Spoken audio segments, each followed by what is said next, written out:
What's up sama gars wala bokk man. yow booy rap ban langue ci ban langue nga gën a nekk à l'aise pour rap.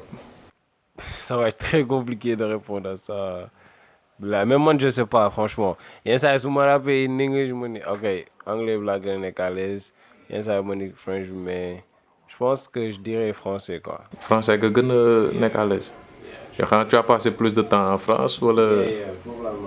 foofu nga màggee ban ville nga newoon Paris. ok donc ci sa influence yaa ngi wax Chris Brown et tout. donc su dee rap français yaa ngi ci rap nekk à l'aise donc forcément am na kenn ko xam ne xawoon na la influencé tuuti. man nag je suis plutôt man ay genre ay Rof laa doon déglu ay La Fouine. ak aussi j'écoutais aussi beaucoup de ay Alibi Montana ay old school yi aussi quoi genre j'aimais bien écouter le old school rap français.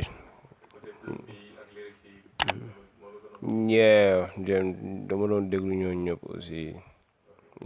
Voilà donc on est en 2021 il y a beaucoup de choses qui se sont passées Covid bi tout ça xam nga artistes yëpp ils étaient un peu bloqués donc ci période boobu noonu nan nga doon def quoi genre est-ce que da nga doon job wala tu étais en stand-by wala waaw qu'est-ce que tu as fait ci période boobu noonu. Bon Covid bi franchement ça a permis à beaucoup de moi je dirais moi personnellement ça m'a permis de beaucoup me focus encore sur la musique xam nga donc ça m'a permis aussi de finir beaucoup de projets que j'avais entamé yoo xamante ni pareguma ko woon et tout donc bon Covid moom ñëpp la jàppoon franchement ça a bloqué beaucoup de choses tere woon nañ def affaire yu bëri mais aussi dañuy sant yàlla rek quoi tu vois donc everything happens for a reason you know.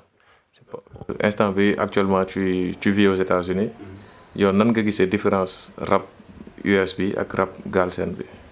Bon il y a plusieurs facteurs mais je pense que le plus important c'est du côté du marché you know du côté marché bi tu vois parce que foofu moom like gars yi moom dañuy make money loolu en fait États-Unis c'est un esprit donc je dirais plutôt esprit foofu ak fii du benn foofu ñoom seen esprit c'est plutôt business when it comes to money comes first you know like ñoom it don't matter bro like ak lu ñu mënti def non affaire bi money la te loolu lañ gars yi war a comprendre you know c'est vrai que neex na et tout mais après su fekkee da ngay bàyyi sa lépp xam nga so yi nga doon def yëpp nga bàyyi ko juste pour musique bi après boo ci amul xaalis amul sens quoi you know. mais am na man lu ma jaaxal un peu si yow yaa ngi États-Unis pourquoi tu as pas fait le choix genre que bokk ci game boobu noonu def ay son en anglais jéem a bokk ci course boobu foofu mais tu préfères genre am sa cible fii au Sénégal quoi tu fais des sons pour des Sénégalais. man mes sons c'est pour tout le monde ah man boo xoolee samay sound lu si ëpp c'est rare sax ma kii ci wolof donc dama am na ay sound wolof mais genre je préfère faire le mélange you know parce que man loolu mooy sama atout you know mun naa def différentes langues différents styles and stuff man je cible pas juste un pays quoi man je suis un artiste international boo xoolee sama blase c'est international boy so man je fais la musique pour tout le monde man sama musique ñëpp mën nañ ko déglu you know mën nga nekk Galsen déglu ko mën nga nekk State déglu ko samay sound waa State boo ko tegee foofu dañuy yëngatu dañ koy bëggee nice gars yi foofu you know mais xam nga ñu bëri dañuy yaakaar ni boo nekkee State tu as beaucoup plus d'avantages et tout alors que c'est pas ça foofu affaire bi foofu la gënee tar affaire bi du fiile affaire foofu la gënee tar non foofu bul sonn foofu da ngay loo rabe ñu la gën a rabe ñu foofu donc c'est et puis foofu like il faut que nga bokk ci seen kii quoi like c'est très difficile yow boo xoolee depuis bi ngay déglu musique ba léegi par exemple yow boo xoolee benn sénégalais nga gis mu kii fa muy Akon à part Akon kan nga fa dégg après Cheikh West c'est tout après 20 ans donc tu vois donc c'est pas facile. pour la wax ni dafa yomb aussi c'est pas. mais Akon il a fallu mu nekk ci R&B bi xam nga commercial. mu am fallu Akon xam nga ñoom États-Unis dañu am seen réalité fii tamit dañu am seen réalité États-Unis il faut nga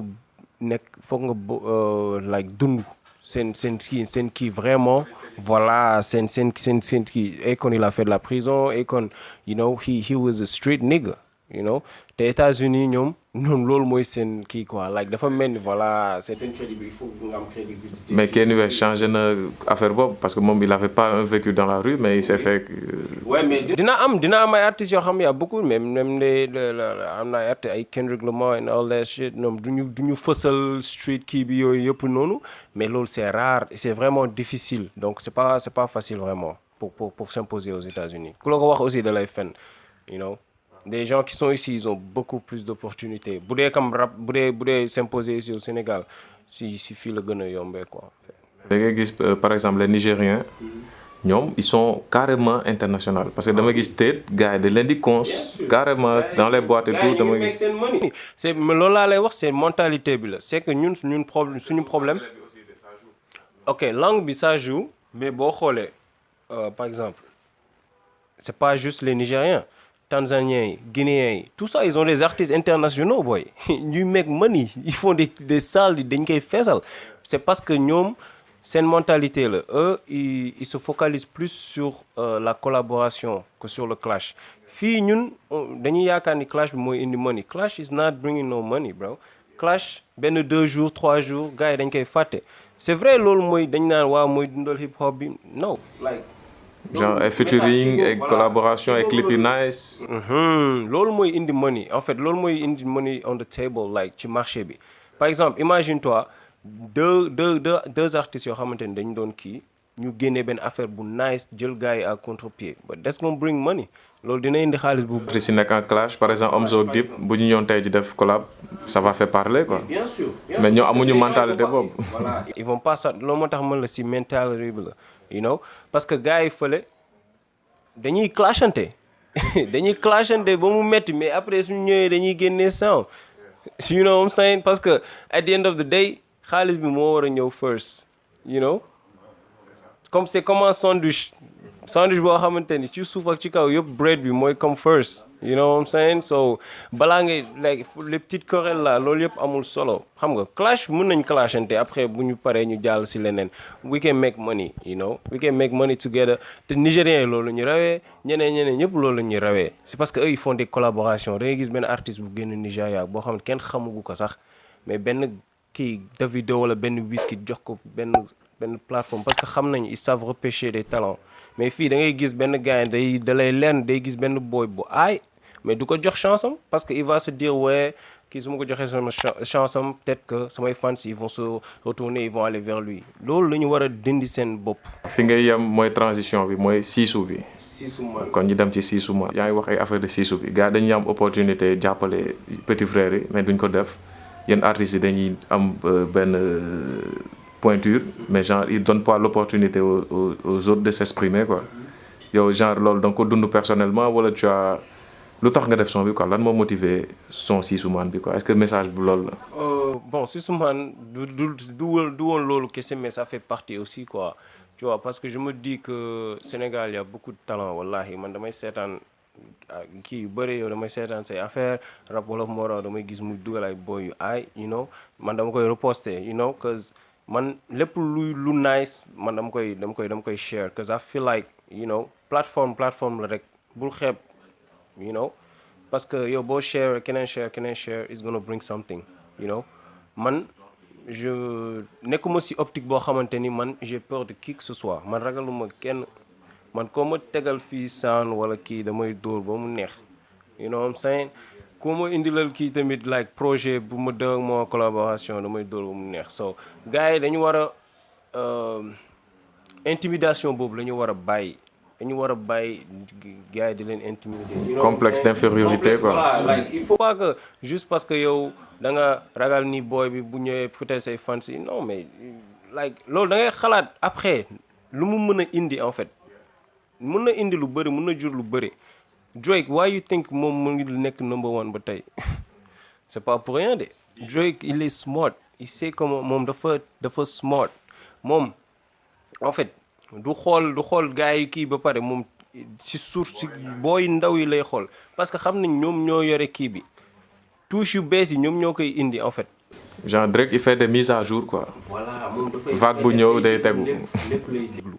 lépp lay déglu il écoute tout te moom dafa muus dafa xam ni musique day voyager musique day jóg di dem di évoluer chaque te day nii la comme genre c'est un cycle quoi en fait day dem di ñëwaat tu vois ce que je veux dire donc lui du juste il se bloque pas juste dans un seul style moom day dem di pêcher di indi di déglu ay affaires yu bees. dafa actuel quoi bon chaque année y a un hit qui sort wala y a deux hits. toujours il est au top gars yi duñ ko mës a dab xanaa bu bàyyi.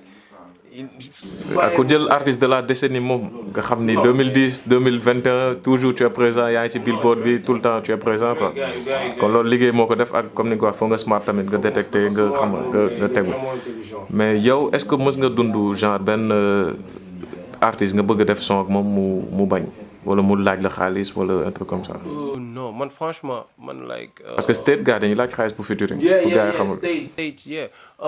Bon y a pas d'artiste là-bas yoo xamante ni proposé naa leen ay kii de encore you know like.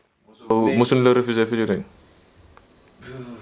wala ñu jaay la pré genre nga yónnee sa couplet. voilà gars yi pas refuser man xam la man nga refuser sax moo ma gënal quoi en fait. que ma yónnee la après nga may tardel donc j'aime I don't like that shit man if you scared si tu es si su fekkee dafa la yónnee sama couplet nga xam ni mooy loolu dafa da nga naan rek nice wala kii nga wax ma lu leer nga naw ma continuer man moom franchement j'attends pas man du ma xaar kenn man su ma la yónnee benn affaire nga jël benn temps jël si sa temps après gisuma man damay dóor son bi man kese après you know donc je sais pas de m'attarder sur ça bon am na ay ñu ma jot a yónnee sama son après ils ont pas fait de réponse soit ñu déglu ko. On peut avoir des noms ou bien que préférer bañ a wax. Non, c'est pas mais je pense pas que vous les connaissez. C'est des artistes là-bas foofu la yeah. donc si Soumane bi prod bi noo ko jotee kan moo ko job ak clip bi tamit nice na trop waaw. franchement ku réaliser clip bi aay na. non Natal Pic xam naa ko. c'est mon gars ñoo bokkoon Sub Imax on était dans la même école. il est super. di ko big up c'est un grand frère aussi. vraiment jàppale na ma bu baax you know yombalal na ma liggéey bi aussi quoi parce que moom mu ngi Atlanta donc bu ñu ñëwee nous a vraiment. Atlanta ngeen ko defee. mais Taxa day connexion comment ça s'est fait. Taxa sama gars la you know Taxa dañ bokkuñu ville mais genre je lui ai envoyé mon couplet quoi. beat bi kan moo ko job. beat bi Ziz Killer. waaw war naa am interview ak moom tamit la suñu producteur bu mag bi. Ziz boy bu garaaw ngi na. Ziz Killer il a genre beat bi en fait c'était un autre beat mais après daf ko defaraat like te bi laa gën a like quoi donc mooy li ma doon wax sànq rek quoi everything happens for a reason bi ma njëkkoon dóoral bi xam nga tegoon naa ci après mu dooraat bii nii mu affaire bi gën a dóob ma képp bii nii. ok donc son bi c'est extrait d'un projet wala single kese la. bon single mais genre bëgg na après dugal sama EP bi quoi. képp ku bëgg am information ci yow donc je vous invite ngeen dem ci description bi ngeen cliquer naa joxe ses réseaux donc daanaka def on a fait le tour donc si doyee y a un message boo xam ne da nga ko bëgg a jàllale boo xam ne ça te tient à cœur xam ne amuñu occasion wax ci lan lay nekk. nañ bàyyi siisu nañ jox boy seen chance nañ bàyyi ñun ñëpp si game bi la ñu bokk te ñun ñooy ñëw jël affaire yi yaa ma gën a xam maa ngi ci biir te damay jël affaire yi yóbbaale you know what I'm saying so surtout aussi ñuy job quoi en fait nañu jéem a bring money on the table quoi man loolu message boobu surtout parce que gars yi gënuñu kii quoi tous les africains yi les nigérians les tanzaniens tout ça là gars yi nekk fii di remplir ay salle internationale di job ak ay kii mais ñooñu mën nañ leen raw sax ñun suñu musique dafa pure you know ñun Sénégal dañu am benn affaire bu grave boo xamante ni ñun exploité guñu ko sax je te jure mais il faut juste que gars yi jàppalante quoi des trucs de clash tout ça na nekk passager rek buñ ci paree ñu pare ci ñu jublu ci job bi def voilà ay affaire de querelle loolu yëfu jigéen la góor yàlla lañ nañ door affaire yi meeg ma ni après ku nekk xam nga la mooy problème kii ku mënul dépasser benn genre sa fierté xam nga kañ ngay xam ni vrai góor yàlla nga boo xamante ni like you get out your feelings bro you gotta get out your feelings sometimes you know mu nga feel some type of way benn instant mais da nga war a am benn esprit de dépassement nga ni ok lii dama koy dépasser parce que voilà il faut nga nekk mature aussi des trucs yoo xamante ne ay 7 ans 6 ans yow Jay-Z ak kii nii ñu ngi nii ko Nas ñu ngi nii doon benn sound man ci album Khalid bi bu nice Yeah. mais yëfu grand frère mais loolu laa lay expliquer loolu da lay wan ni ak lu mu mënti mel nu mu mënti mel nu mu mënti graaw it's always a way to find a way together you know te ñun ay sénégalais lañu ñëpp on est des frères dëkk bu ndaw la ñun ñëpp on est des frères you know man su ma gisee gars yi raw ñu nii man daf may metti de fii nii mun nañu may way moo mëni leen dem ay Davido yi nii di ñëw fii ay Wizkid ay vraiment di ñëw di def ay tournée mais franchement ñu ngi ñoom États-Unis la ñuy nekk de dañuy nekk foofu di tourner nice. Yeah, bien sûr. dañuy lekk xaalis bu wax. Burna Boy gagné na certification tay. Exactly. Tey c'est un Nigérien. Mën nañu egg niveau boobu mais il faudra. da bokk ñun kon mu lay expliquer la mentalité bi. Yeah, ñu changer mindset bi. Exactly. Ok donc rendez-vous prochainement pour ce EP bi. naa la yónnee bit nga dóoral ma benn freestyle tamit su dee waaw ñu bombarder ko ci réseaux sociaux yi jàpp ci promo bi.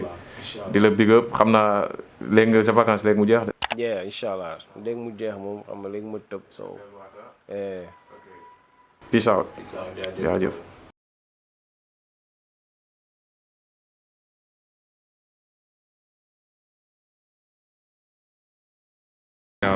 Let's get it. Spin around, spin around, spin around. Spin around, spin around, spin around. Spin around, spin around, spin around. Hey, hey, spin around. Hey. J'suis dans les cieux, comme si j'suis pété aux Indes. Mon energy is pop éolienne. Mangi blessé yao ak sama gain. Est-ce que j'vais pas m'éclater la tête gagner di nek sama mind. Click, clack, piou, piou, clink, clink. Bëgg bling, bling. Oji chere fuck ce jing, jing. Comme des prophètes que de la green, green. Dans mes billets et ma weed shit. Pull up ak ay ñagas gagner dream team. Yeah we going fast when we running.